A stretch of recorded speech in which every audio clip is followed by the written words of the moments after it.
Bonjour et bienvenue. Bonjour. Aujourd'hui, on se penche sur une nouvelle qui a pas mal secoué le monde du jeu de société. Ah oui, La fermeture, assez soudaine, d'Amigo Games USA. exactement, la filiale américaine de l'éditeur allemand, on les connaît bien pour Bonanza, Sysnimt. Voilà, des classiques. Et cette fermeture est arrivée de façon un peu brutale.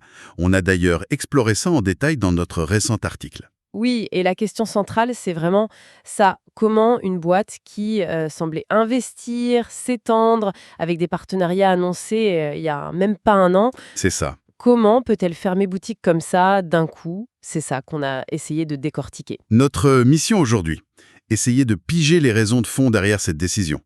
On va s'appuyer sur les infos clés qu'on a rassemblées pour notre article. Allez, on y va. Alors, si on reprend depuis le début, comme on l'explique dans l'article, Amigo lance sa filiale US en 2018. C'est ça. L'idée, c'était clair, contrôler directement leur marque sur ce marché américain qui est énorme, hein, Oui, et au début, faut dire que ça a plutôt bien marché. carrément. Des jeux comme Lama, Kabanga, ils ont trouvé leur public. C'était Alex Yeager et Cory Del Monto qui géraient ça là-bas. Tout à fait. Mais il y a un point crucial qu'on souligne dans notre article, Oui, c'est qu'Amigo, même avec ses gros succès, se décrit elle-même comme une petite entreprise. exactement. Et ça, c'est important. Parce que lancer et maintenir une filiale à l'étranger, Ça coûte cher. ah oui, ça demande des ressources importantes. Et puis, il y a eu la pandémie, la crise logistique ensuite, l'inflation. Ça a fragilisé le projet dès le départ, quoi. Bah oui, surtout si on compare avec des géants comme Asmodée ou Hasbro qui ont plus de marge de manœuvre. Et pourtant, et c'est ça qui est vraiment surprenant et qu'on détaille dans notre article, Mhm. c'est que les derniers mois, ça semblait aller dans le bon sens. Le partenariat avec Cartamundi en décembre 2024, Pour produire localement aux US, oui. et puis l'accord de distribution avec Piatnik en janvier 2025, franchement, ça ressemblait plus à des signes d'expansion qu'autre chose. Tout à fait. C'est là que ça devient un peu plus complexe. La raison officielle donnée, c'est les coûts. Ouais. Mais la vraie explication, celle qu'on a mise en lumière dans l'article, notamment grâce aux commentaires d'Alex Yeager, Oui, c'est plus profond. C'est l'incertitude, mais pas juste une hausse des coûts qu'on pourrait prévoir, non. d'accord. C'est l'incertitude économique et géopolitique globale, genre l'impossibilité de planifier quoi que ce soit. Ah oui, carrément. Pense aux tensions commerciales, les tarifs douaniers qui peuvent changer n'importe quand.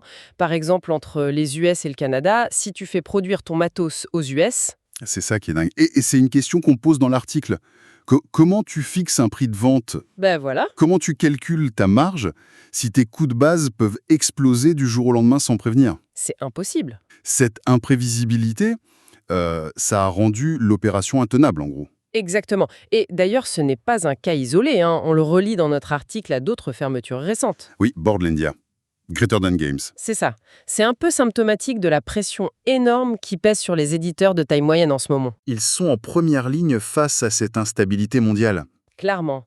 L'incertitude économique les frappe de plein fouet. Alors du coup, les conséquences, pour Amigo, ils reviennent à ce qu'ils faisaient avant, des licences via des partenaires. Un retour en arrière, en quelque sorte. Et pour les joueurs et joueuses, on a précisé dans notre article, les jeux devraient rester trouvables. Pas de souci là-dessus. Oui, en Europe, via Gigamic pour la version française, par exemple. Mais aux US, par contre, il y a des chances que les prix augmentent un peu, forcément avec un intermédiaire en plus. Logique. Et puis surtout, le lien direct avec l'équipe locale, il est perdu. C'est dommage. C'est ça. Donc au final, c'est un peu l'histoire, comme on l'analyse dans l'article, d'une stratégie qui était logique sur le papier, qui a même bien démarré, mais qui s'est fait couler par une espèce de tempête parfaite d'instabilité. Une sacrée leçon pour l'industrie, ouais. Un avertissement clair, surtout pour les boîtes de taille similaire qui voudraient se lancer à l'international comme ça. Au final, cette histoire, elle montre bien une chose. Avoir d'excellents jeux, une bonne équipe, Une bonne stratégie locale. ça ne suffit plus toujours. Le contexte économique et géopolitique est devenu un facteur absolument critique. Complètement. Et ça soulève une question plus large qui dépasse même notre article. Laquelle? Mais dans quelle mesure cette stabilité géopolitique, cette prévisibilité économique, est-ce que ce n'est pas devenu une condition sine qua non, pas juste pour faire du commerce, mais pour la survie même? Et la diffusion de la culture. Voilà. Pour la culture portée par les créateurs indépendants, les éditeurs de taille mondienne, à l'échelle mondiale.